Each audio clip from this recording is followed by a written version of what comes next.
Welcome to Inside Arvada, the City of Arvada's podcast, where we bring you conversations with the people who make Arvada a thriving community. Hear stories about the past, present, and future of Arvada through the lens of the city team members who help make it all happen. Explore the complex topics impacting our community. From the roads you drive, to the water you drink, the parks where you play, to what your neighbors think. Join us as we take you inside Arvada. Hello and welcome to episode 11 of Inside Arvada, the official podcast of the City of Arvada. Thank you so much for tuning in. Appreciate everyone who's been subscribing, rating the show, giving us reviews, and as always, you can send us feedback at podcast@arvada.org. Very excited for today's guest. It's Isa Petrykowska, the Executive Director of the Arvada Economic Development Association. She's also the Economic Development Manager for the City of Arvada and has been with the city for the past 5 years, beginning in 2019, focusing on business retention and expansion. Isa moved to Colorado in 2016 to pursue her master's degree in urban and regional planning at CU Denver, and she graduated at the top of her class in 2019 with a focus on economic development. And as always, I'm joined by my co-host, Katie Patterson. Hi, Katie. Hey, Sean. Great to have Isa on today and really learn more about what it is that Arvada Economic Development Association, or AIDA for their acronym there, does. They are a free service to any and all businesses, whether you're a small in your home business through, a large scale business. They are here to support our community and really help grow and maintain our local economy, business economy. So great to learn more about what it is that AIDA did, something that really neither of us knew a lot about. So let's start talking with Isa. Hi, Isa. Thanks so much for joining us today. So before we dig in, tell us a little bit about yourself and what you do here in Arvada. Yeah, thank you. Thank you so much for having me. So I work for the Arvada Economic Development Association. So we're a quasi-governmental entity. We are fully funded by the city and city council and full-time city staff. But we also have a 501c6 nonprofit board of directors that is comprised of business owners in the area. So all within Arvada, representing different target industries, different business sides, and different initiatives moving forward. And so we're able to be the business to government liaison for the city. Very cool. Yeah, so you said kind of quasi-governmental. Maybe expand on that a little bit and kind of help us understand the association AIDA has with the city. So you're funded by the city, you're a city employee, but then in a lot of ways you're kind of separate as well. Yeah, that's a great question. So we have, again, the funding comes from our operational funds through the city.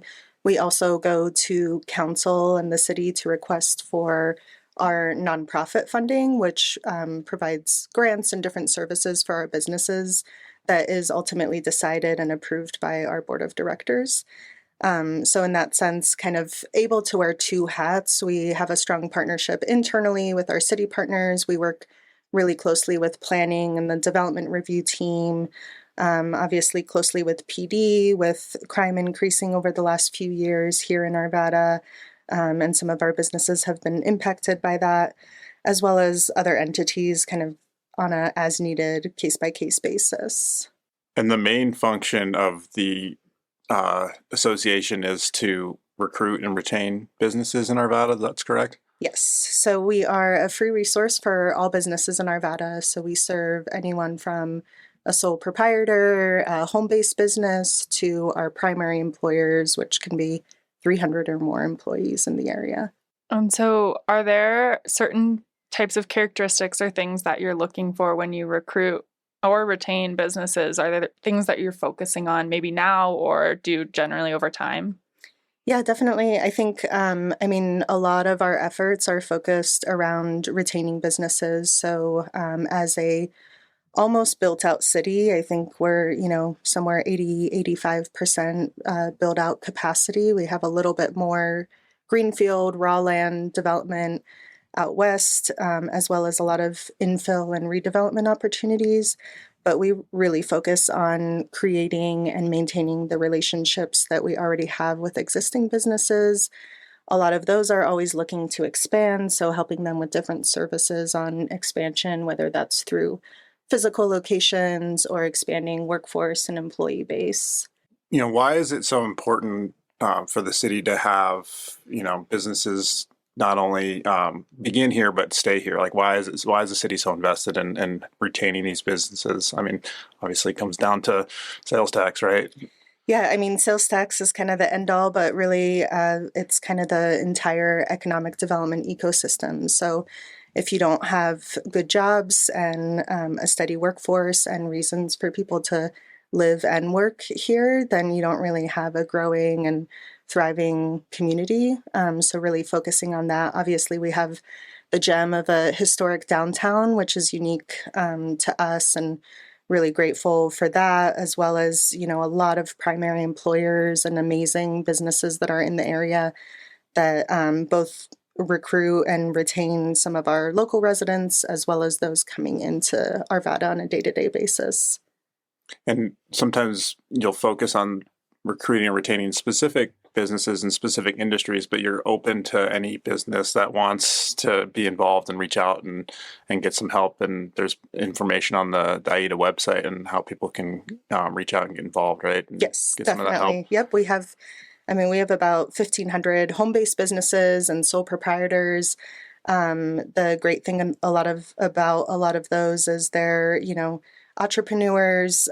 Some of those tend to shift into brick and mortar, so we have the potential for expanding them into storefronts in the future. We've had a couple folks that have started a catering business at home and then kind of grown into a space or into, a bakery as an example. And then obviously working with our primary employers who bring in a lot of that workforce and those high-paying jobs into the area. And could you maybe talk a little bit more about some of the services that you provide to some these very kind of different sized companies? Like it's easy to understand for me the finding a space type of service, but could you maybe speak a little bit more about other services? Yep. Yeah. And so we kind of, again, I mentioned this before, but we look at ourselves as like the liaison between business and government. So we will help with anything from a business contacting us and that's interested in building their business in Arvada. How do I get a business license? What do I need to do? Help them through. Our finance team has a great sales tax and use tax class that we connect them with. PD has some wonderful connections with, business safety courses. So kind of navigating them through all of the services that the city has to offer. But then we, as an organization, also have different incentives. We have different grants that we provide. For our brick and mortar businesses, we have a exterior improvement grant. So we get about $100,000 in funding every year to be able to fund a 50-50 match up to $15,000 for facade improvements and capital investment into commercial properties. And then in addition to, we also have the Economic Impact Fund, which is focused on bringing those jobs into the area and really bringing that workforce and expanding primary employers into Arvada. When we talk about businesses and economic development in Arvada, I feel like a lot of times the conversation's about the highly visible restaurants and big box stores, but I know a lot of the work you do is also focused on recruiting and retaining the industrial businesses. How important are those businesses to the local economy here in Arvada, and what is some of the work that you do with those businesses? Yeah, very important, obviously, to economic development and the investment into our community. We have a great array of different types of industrial businesses. So we have a really unique and concentrated effort around aerospace manufacturing. Some of the largest aerospace manufacturers in the county are located here in Arvada. Several of them out west. There's a few on the east side of Arvada, as we have Barber-Nichols, Falston Tools. I'm probably not educated on the topic. What is aerospace technology? Like what are we talking about there?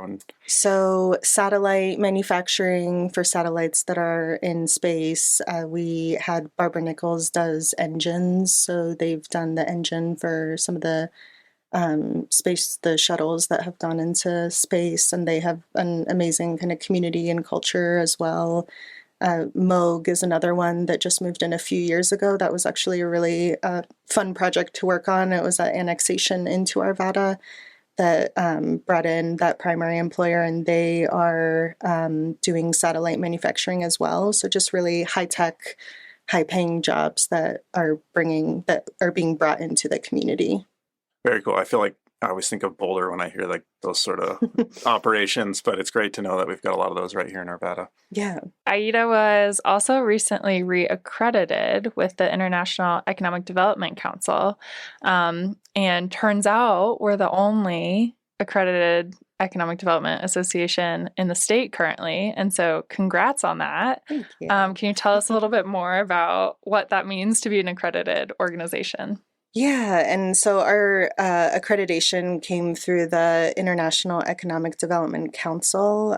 It really provides us recognition and shows that we're practicing the best possible practices in our economic development efforts, innovative with a lot of our strategies, and both kind of in real time as well as part of our long-term strategic goals. Our reaccreditation process is also pretty extensive, so they want to make sure, we're sustainable. All of our economic development, recruitment, and retention efforts are strategic and long-term goals and not just focused on short-term outcomes. They do a site visit every 3 years here as well, so we'll have folks from the council come and do interviews with all of our partners, do interviews with our entire team, kind of figure out what's working, what's not, as well as doing some tours and connecting them with some of our employers. Very exciting. Congratulations on that. Yeah. And you mentioned your team. You're a very small but mighty team. I think that's worth mentioning too. There's Yes. 3 of you here. So There's 3 of us, and then we have a part-time marketing and communications manager that we share with the city as well. For over 3,500 businesses in the area, it's with 125,000 residents. We have our work cut out for us. A lot of times we like to end some of our interviews with clearing up maybe some misconceptions about the work that you do. And so what are some things that folks should know about AIDA, either things that you do that people don't know or things that you don't do that people think you do? So what are some misconceptions about AIDA that you may want to clear up? Yes. Well, first of all, our name is a little bit misleading. So I know we have association on the end. We're not an association. Again, we're a free resource. We're not membership based by any means. So we really are here to serve all businesses in Arvada. I think when people think about our work, they think we're, focused on bringing in one specific retailer. And I know Trader Joe's is a hot topic. And while we would love to have Trader Joe's here, we really focus on kind of the longevity of retailers and also what their movement and possible interest is in Arvada. So we're continually expressing our ability and desire to assist any retailer that's considering Arvada, but also respectful that they have their process that they go through. And they seek new locations and prefer that process to kind of be on their own terms. So we can't blame AIDA for all the taco shops that are in Old Town. That's not your role. No, go and support all of those local taco shops in Old Town and beyond. And, we do try to work with our shopping centers and our different improvement districts and historical districts to bring in a variety of different businesses. We're going to be bringing in a couple new businesses in Old Town that are really exciting this fall, so stay tuned for that. But we're really looking at connecting those businesses that want to come in Arvada where it's a good fit for them, and finding them that perfect space. You mentioned the Trader Joe's. I think another thing I've learned since starting at the city around like grocery stores generally is this, like, they all have their own process for how they find where they want to be. And you kind of end up with these like hot spots of grocery stores like 80th and Wads kind of. And so I think that's just good to speak to kind of that's where you might have a role once they've said they're interested. They do have their own process too. So Yes, I just kind of wanted to reiterate that beyond Trader Joe's too. Yeah, they have entire market research teams that go out and do, understand the demographics, the traffic patterns, what their return on investment would be in that community. And that's over several years too. So a lot of that is kind of happening behind the scenes. And, who knows in a couple years what we might see here. So. Yeah, I'm curious to learn a little bit more about the Size Up database that you provide. So if I'm an entrepreneur and I have an idea of opening up a business in Arvada, I can use that database and that can help me determine if it's like a good fit, like opening here in Arvada. Is that correct? Yes, that is. So that's a partnership we went into with the Arvada Chamber. So ultimately, it's a business intelligence tool that will allow for businesses to come in and kind of see what their competition is, what the saturation is in the market. There's a whole list of resources that it provides as well. It shows, comparison of insurance rates and what businesses are paying, what they're paying their employees, demographics on a higher level. But it's really a nice touch point for those that are looking to either start a business in this area or expand their business and kind of understand what the market looks like. Very cool. And all of these resources are free. I think that I can't reiterate that enough. I think that's such an amazing, it really speaks to that, the value that businesses of all types bring to our city and our local economy. And like the role that you all play in that is just phenomenal. It's so interesting to learn all this. Thank you. Yeah, we try to be that, first touch point for businesses. So really when we're going out and talking to existing businesses will sometimes refer us. Some of our partners will refer us when they hear of a business either looking to come in or expand, or even ones that are currently here. I talked about retention, ones that are having challenges, but we really want to be that first touch point into the city. We also want to build, our authentic relationships with those businesses so they know that they can come to us if they are having or faced with challenges or, need help with resources. We want to make sure we're building that kind of sense of trust and relationship with all of those business owners as well. All right. Well, before we wrap things up, we're going to do a lightning round. It's a series of questions that we ask every guest. And so Katie, do you want to do lightning round or should I? Go for it. Okay. We're going to start with your favorite thing about Arvada. It can be a place, a fact, or even a hidden gem. Yeah. So I came to Colorado in 2016 with the whole influx of everybody else coming here. And I came to do my master's at CU Denver for urban and regional planning. And I think Old Town was actually my first stop and kind of has been my last stop in Colorado. We got an apartment here when I was going through grad school.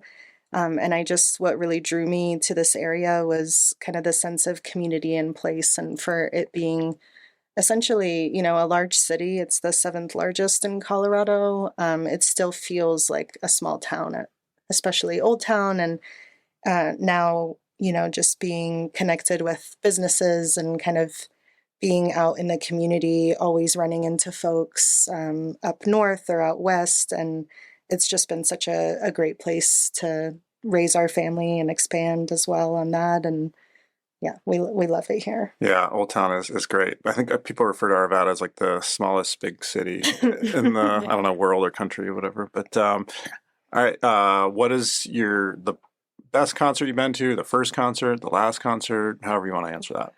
I had to think hard about this one because coming to Colorado, obviously Red Rocks is such an amazing gem.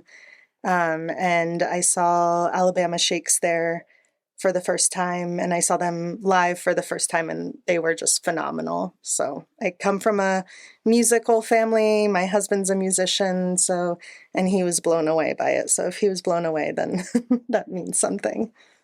That was one of the best concerts I've ever been to, was Alabama Shakes at Red Rocks. It was the Sound and Color tour, I think. It might have been the last time they played there. That was top 5 shows I've ever been to. Yeah. What brought you to Arvada? You kind of touched on it already. Yeah, so I came out here for my master's degree. I was living and working in DC for 9 years in education policy and defense contracting for adults, which was really fascinating, and kind of never thought that all of my past jobs would be useful now in my career, but, working in the defense industry and aerospace has really brought a lot of context into working with some of those primary employers. So yeah, came out for grad school and never left. And then going back way before that, what was your first job? So I worked at a restaurant for a couple years, and while I was doing that, my dad and I actually opened up a bakery. I grew up in Pennsylvania, so we opened up a European bakery where all my family's from Poland. I immigrated to the U.S. when I was 4, and we just saw a big need for like good quality fresh bread and pastries, and that was sort of my first real job and helping my dad out, and where some of the passion around small business and entrepreneurship came from.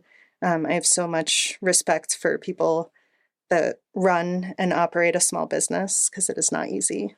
Absolutely. And then finally, what's a favorite project you've done with the city? So I think, that's a tough one.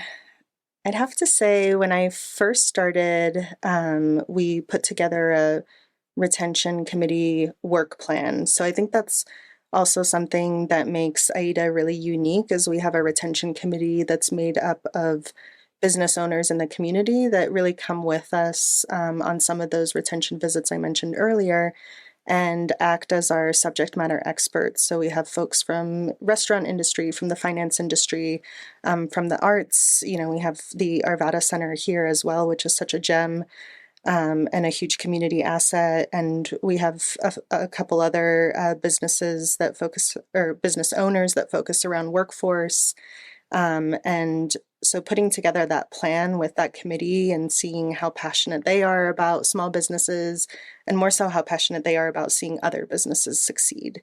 And I think that's also very unique to Arvada, is you have that support from other businesses, and even if it's a competing business entity, they're always willing to help and support their quote unquote competition. And so that's been really amazing to see. That's really great. It seems like a project too that probably continues on and continues Yes. to benefit the community and not just kind of a one-off thing. So, well, Isa, thank you so much for joining us today. Really appreciate it. I know we learned a lot, and thanks for coming on the show. Appreciate it. Thank you so much for having us. Thanks.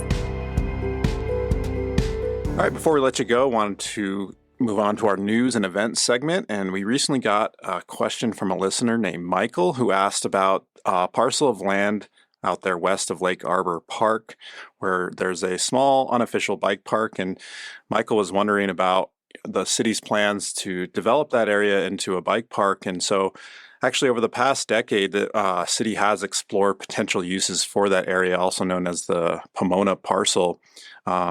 We even did some community engagement and developed some design concepts based on that feedback that we got from the community. Last year, though, the city's Parks and Urban Design team shared those design concepts with the city manager's office, and at that time, we received direction not to proceed with the next step in that project, which would have been construction documents.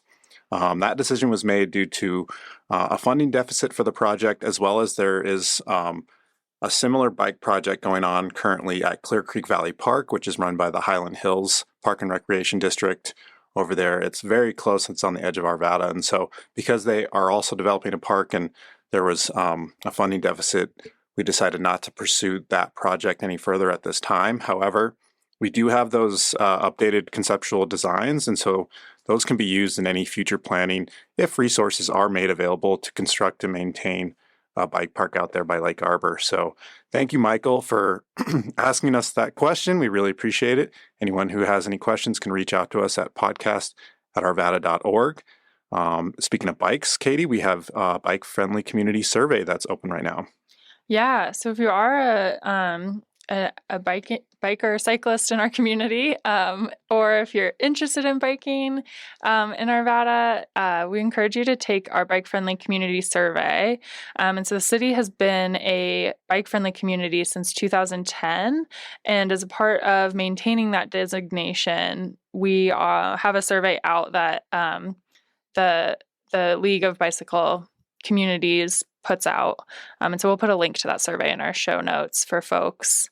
And I mentioned last episode as well, but really kind of ongoing through October, the Utilities Department is having some conversations about 2025 water, sewer, and stormwater rates and fees. And so those conversations started in July, and there's another one August 26th, September 23rd, and then October 7th and 21st are the currently scheduled dates for the readings of the ordinance that will pass those new updated rates and fees.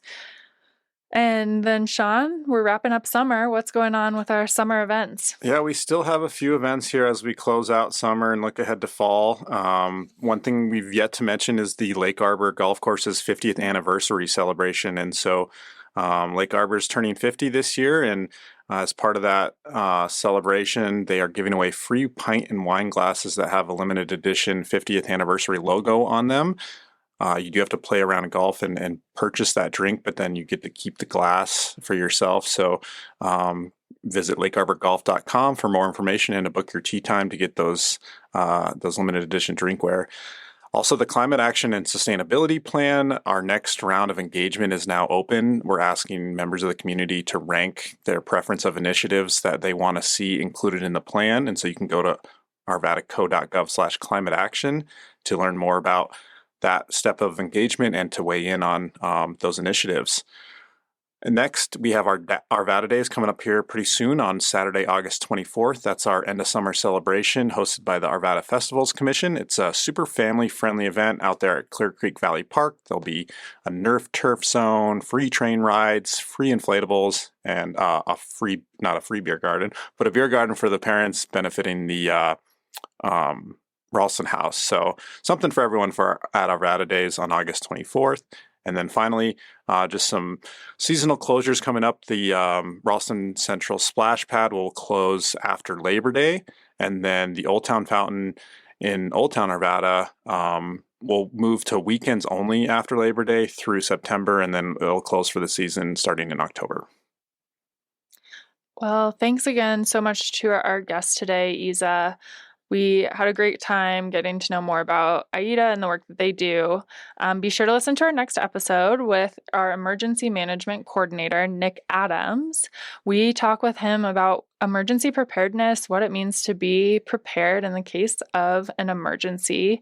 And that's because September, when our next episode will come out, is also National Preparedness Month. So be sure to tune in next time and then stay in touch with us in the meantime. Visit our website, arvadaco.gov/podcast. You can subscribe to the show. You can send us an email at podcast@arvada.org.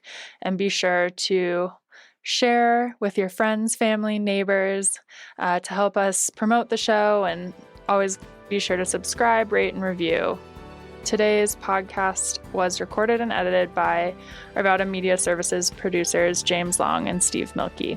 And today's fun fact is we are actually in the Arvada Economic Development Association office right now. That's where we record the podcast. They have a recording studio actually in the back of their office, and so normally we have to meet the guest here, but Isa just was able to walk straight back from her office just a few feet and meet us for the interview, so that's our fun fact for today.